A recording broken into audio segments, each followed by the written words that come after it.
ఇప్పుడు మనకి కొత్త వర్డ్ ఒకటి వచ్చిందండి చెవికి సంబంధించిన సమస్య గురించి. దీన్ని మ్యూజికల్ ఇయర్ సిండ్రోమ్ అంటున్నారు అందరూ. ఈ మ్యూజికల్ ఇయర్ సిండ్రోమ్ అంటే బేసిక్ గా మన చెవులో గుయ్యమని డిఫరెంట్ టైప్ ఆఫ్ సౌండ్స్ వస్తా ఉంటాయి అన్నమాట. బయట ఏం సౌండ్ ఉండదు కానీ మన చెవులో సౌండ్ వస్తా ఉంటది. కొంతమంది అనుకుంటారు ఈ మ్యూజికల్ ఇయర్ సిండ్రోమ్ అనేది బేసిక్ గా సైకలాజికల్ డిజార్డర్ ఏమో అనుకుంటారు. అంటే మెంటల్ స్ట్రెస్ ఎక్కువైనప్పుడు వస్తుంది, వీళ్ళకి మైండ్ సరిగా లేదేమో, ఆరు బాగా స్ట్రెస్ లో ఉంటారేమో, సైకియాట్రీ ప్రాబ్లం ఏమో అనుకుంటారు అన్నమాట.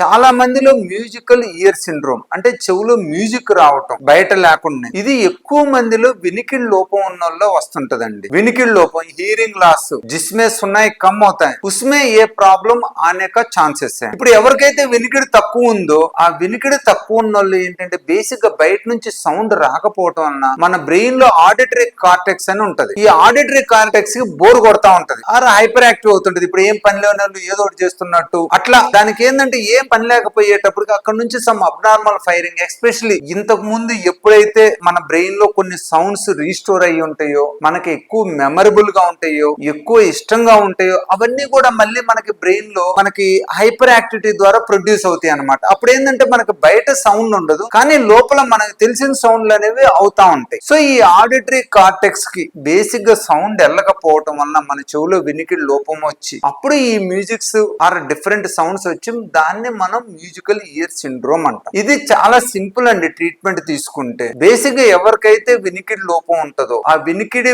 లోపం ఉన్న వాళ్ళలో మనం హీరింగ్ ఎయిడ్, ఆ హీరింగ్ ఎయిడ్ తో పాటు ఇప్పుడు కొత్తగా కొత్త టెక్నాలజీతో పాటు టినిటస్ మాస్కర్స్ కూడా వస్తున్నాయి. అంటే టినిటస్ రీట్రైనింగ్ థెరపీ అంటాం. హీరింగ్ ఎయిడ్ విత్ టినిటస్ మాస్కర్ కనుక మనం తీసుకొని దాన్ని ప్రాపర్ గా ఆడియాలజీ టీమ్ అండర్ లో కనుక మనం యూజ్ చేసినట్లయితే మనకి వినికిడి మంచిగా వచ్చినట్టుంటది, ఆ చెవులో ఉన్న సౌండ్ కూడా సప్రెస్ అయింది. చాలా మంది ఏంటంటే బేసిక్ అనేది హీరింగ్ ఎయిడ్ వాడటం వల్ల కూడా రీసెంట్ గా చాలా మంది క్యాన్సర్లు ఏమన్నా వస్తాయని, అలాంటి భయపడాల్సిన అవసరం ఏమీ లేదు. హీరింగ్ ఎయిడ్ వల్ల మన హీరింగ్ స్టేబుల్ గా ఉంటది, మన చెవులో వచ్చే గుయ్యమని సౌండ్ కూడా చాలా ఒకటి తగ్గిద్ది. దాని వలన మనం ఎప్పుడు కూడా ఫ్రెష్ గా ఉంటాం, స్ట్రెస్ తక్కువతో ఉంటాం అనమాట. మనకి వినికిడి తగ్గటం వల్ల ఏమవుతుంది, మనం బేసిక్ గా ఏం అర్థం చేసుకోలేకపోతే లేదా మనం ఎదుటోళ్ళ కమ్యూనికేషన్ ఇవ్వలేకపోతే ప్రాపర్ గా మనం చాలా స్ట్రెస్ లోకి వెళ్తాం. చాలా మంది అంటుంటారు మాకు వినికిడి తగ్గిందండి, జీవితం ఎట్ట గడపాలి, జీవితం అంతా నాశనం అయిపోయిందేమో. అలాంటిది ఏమి లేదండి. ఇవాళ బెస్ట్ టెక్నాలజీ హీరింగ్ ఎయిడ్స్ వచ్చినాయి. ఈ బెస్ట్ టెక్నాలజీ హీరింగ్ ఎయిడ్స్ వాడుకుంటా మనం ఆ టినిటస్ సప్రెసర్, ఎవరికైతే చెవులో మ్యూజిక్ వస్తుందో వాళ్ళకి ఆ మ్యూజికల్ సప్రెషన్ సౌండ్ ఆ మ్యూజికల్ సప్రెషన్ థెరపీ యాడ్ చేసుకున్నట్లయితే వాళ్ళకి వినికిడి బాగుంటది. అలానే ఆ మ్యూజిక్స్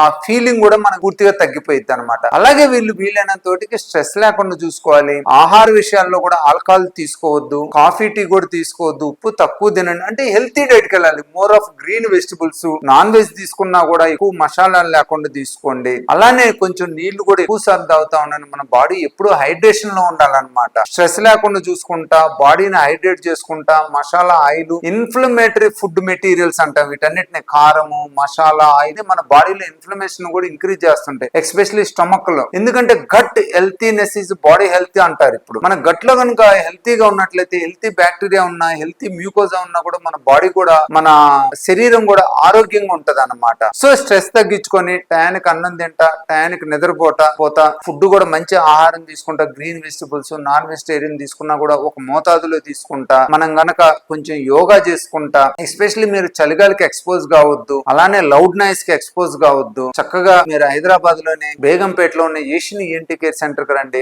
అక్కడ మంచిగా మీకు హీరింగ్ టెస్ట్ చేసి, హీరింగ్ టెస్ట్ లో ఏదైతే వినికిడి లోపం ఉందో దానికి, దాంతో పాటు వచ్చే మీ మ్యూజికల్ సౌండ్ కి రెండింటికి కూడా కలిపి మనం hearing aid with tinnitus suppression therapy ఇవ్వచ్చు. దాంతో పాటు ఏమైనా చిన్న చిన్న మెడిసిన్స్ అవసరం అయితే న్యూట్రియంట్స్ కావచ్చు, అలానే బ్రెయిన్ లో ఆ సౌండ్ డిప్రెస్ చేయడానికి యాంటీ డిప్రెసెంట్స్ కావచ్చు, ఆ బ్రెయిన్ కామ్ చేసే డ్రగ్స్ కావచ్చు, అవి ఇచ్చుకొని దాంతో పాటు మీరు లైఫ్ స్టైల్ విధానాలన్నీ తెలుసుకున్నట్లయితే మీకు ఈ మ్యూజికల్ ఇయర్ సిండ్రోమ్ అనేది తగ్గిపోతుంది. మ్యూజికల్ ఇయర్ సిండ్రోమ్ వల్ల వచ్చే మీ స్ట్రెస్ అనుకోవచ్చు, నిద్ర కూడా చాలా మంది పోరు, ఎక్కువ టెన్షన్ పడుతూ ఉంటారు, ఏం పని చేయలేకపోతున్నాం, ఇవన్నీ కూడా మీకు తగ్గిపోతాయి. మీరు హైదరాబాద్ లోని బేగంపేటలో ఉన్న ఏషియన్ ఈఎన్టీ కేర్ సెంటర్ ని సంప్రదించండి.